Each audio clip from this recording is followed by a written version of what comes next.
আশা করি সবাই ভালো আছো। শুভ বিকেল। হেমন্তের এই পরন্ত বিকেলে তোমাদের সবাইকে জানাই আমার একরাশ কাশফুলের শুভেচ্ছা, অভিনন্দন।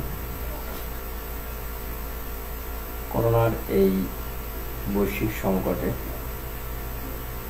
অনলাইন ক্লাসের মাধ্যমে তোমরা ধৈর্য ধরে যারা বিভিন্ন ক্লাসে অংশগ্রহণ করছো তাদের উজ্জ্বল ভবিষ্যৎ কামনা করি এবং তাদের আজকে কষ্ট যেন সফলতা পর্যবেসিত হয় সেই প্রচেষ্টা, সেই স্বপ্ন নিয়ে আমরাও কাজ করে যাচ্ছি।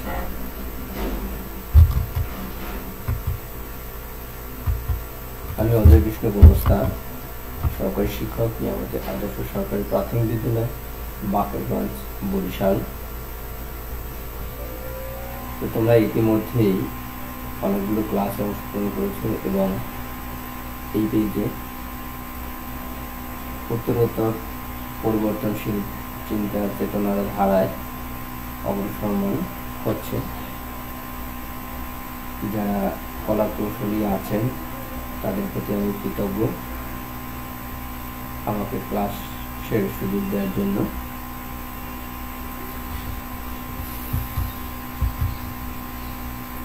আজ আমি পঞ্চম শ্রেণীর শিক্ষার্থী সোনামণিদের জন্য বাংলাদেশ বিষয়ের পাঠে উপস্থিত হয়েছি। তোমরা ধৈর্য সহকারে আমার পাঠ মনোযোগ দিয়ে উপভোগ করবে। দেখো তোমরা ছবিতে কি দেখতে পাচ্ছ? এগুলো তোমাদের অনেকেই পরিচিত। দেখো এটা হলো মিষ্টি আলু,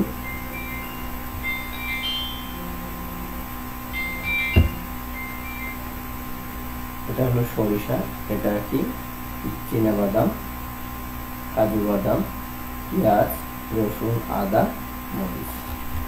তো এই কিছু অংশ আমরা মশলা হিসেবে ব্যবহার করি, কিছু সবজি হিসেবে ব্যবহার করি, যেমন আলু সবজি হিসেবে আমরা খাই। আবার পেঁয়াজ, রসুন, আদা, মরিচ এগুলো আমরা মশলা হিসেবে খাই।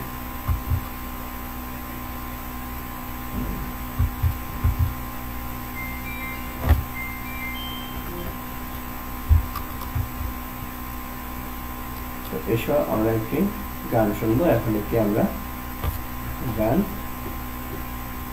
শুনতে পারি। তোমরা ইচ্ছে করলে তোমরা গান গাইতে পারো। গানের পরে আমরা পাঠ শিরোনামে ফিরে যাচ্ছি। তো আজকে আমরা কি কি বিষয়ে আমরা শিখব? আলু, তৈলবীজ, মশলা। আলু, তৈলবীজ ও মশলা। আলু, তৈলবীজ ও মশলা। আজকের আমাদের পাঠের শিখন ফল, অর্থাৎ এই পাঠ শেষে তোমাদের যে দক্ষতাটুকু অর্জন হবে বলে আমরা ধারণা করি তা হচ্ছে বাংলাদেশের প্রধান প্রধান কৃষিকাজ দ্রব্য সম্পর্কে বলতে পারবে, বাংলাদেশের একটি কৃষিভিত্তিক দেশ তা বলতে পারবে।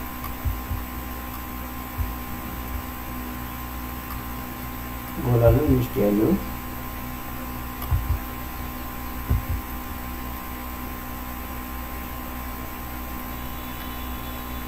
গোল আলু, মিষ্টি আলু, আলুর চপ, আলুর পাঁপড়, আলুর চিপস। মানে গোল আলু থেকে যেসব খাবার তৈরি করা হয় সেগুলো আমরা এখানে দেখাচ্ছি।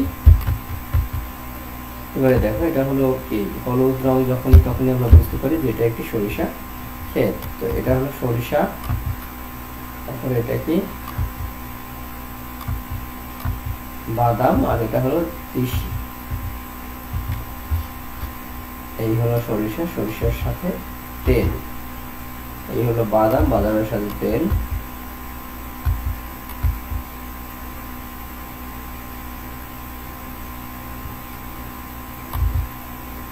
এবারে এটা দেখো পেঁয়াজ, পেঁয়াজ হলো এক ধরনের মশলা। এটা রসুন, রসুন হলো এক ধরনের মশলা। আদা মশলা, মরিচ মশলা।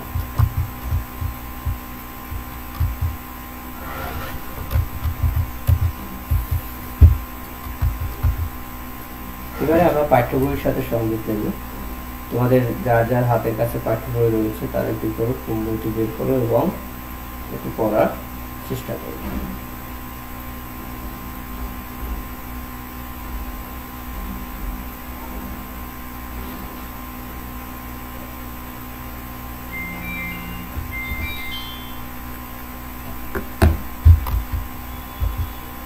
পাঠ্য বইয়ের ৪র্থ অধ্যায় ৩২ পৃষ্ঠায় তোমরা চলে যাও।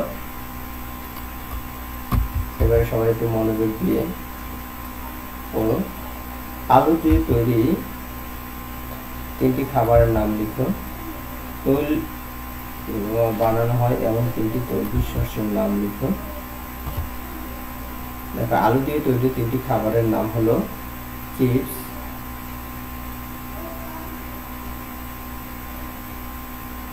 পাঁপড়,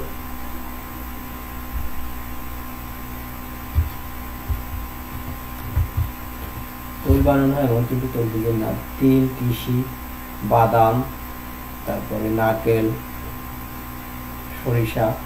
তোমাদের বাসায় ব্যবহৃত এমন 4টি মশলার নাম হলুদ, ব্যবহৃত হলুদ, মরিচ, আদা, পেঁয়াজ, রসুন, এগুলো বাসায় ব্যবহার হয়ে থাকে।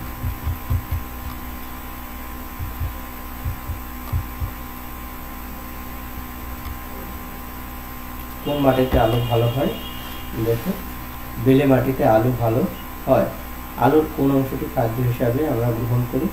মূল, গাছের মূল যেটা এবং গোল আকৃতি, সেইটাকে আমরা খাদ্য হিসেবে ব্যবহার করি বা গ্রহণ করি। আমরা কোথা থেকে তেল পেয়ে থাকি? তৈলবীজ থেকে আমরা তেল পেয়ে থাকি, যেমন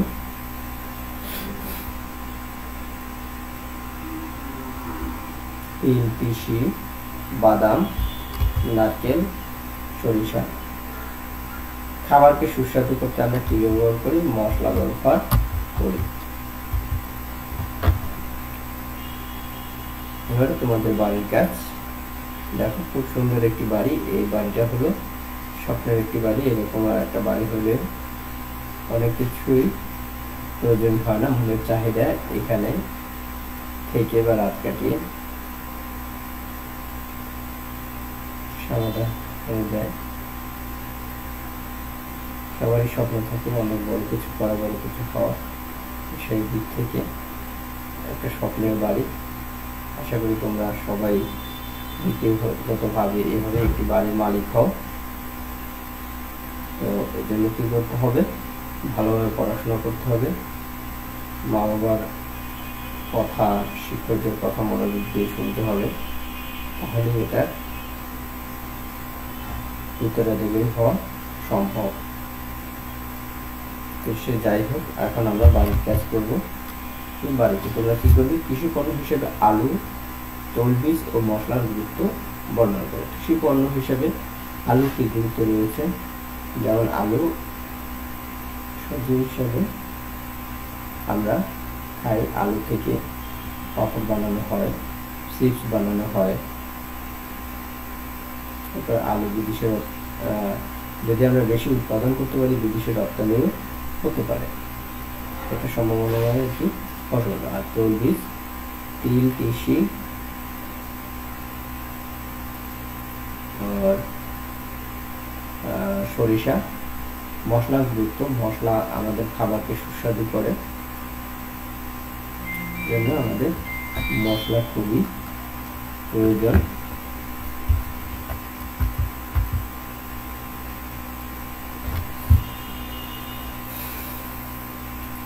সবাইকে আজকের পাঠে অশেষ ধন্যবাদ। সবাই ভালো থাকবে, সুস্থ থাকবে। আবার ক্লাসে দেখা হবে আগামী সপ্তাহের এই দিনে। ততক্ষণ তোমাদের সুস্বাস্থ্য কামনা করছি। আমরা যেন এই করোনা তথা প্যান্ডেমিক এই সিচুয়েশনে চুপ করে না থেকে আমাদের সাধ্যমতো পড়াশোনা কার্যক্রমকে চালিয়ে দিতে পারি এবং শিক্ষায় একটা অগ্রগতির ভূমিকা পালন করতে পারি, সেই কামনা করে আজকে আমি আমার ক্লাস এখানে শেষ করছি। সবাইকে আবারও ধন্যবাদ। সবাই ভালো থাকবেন।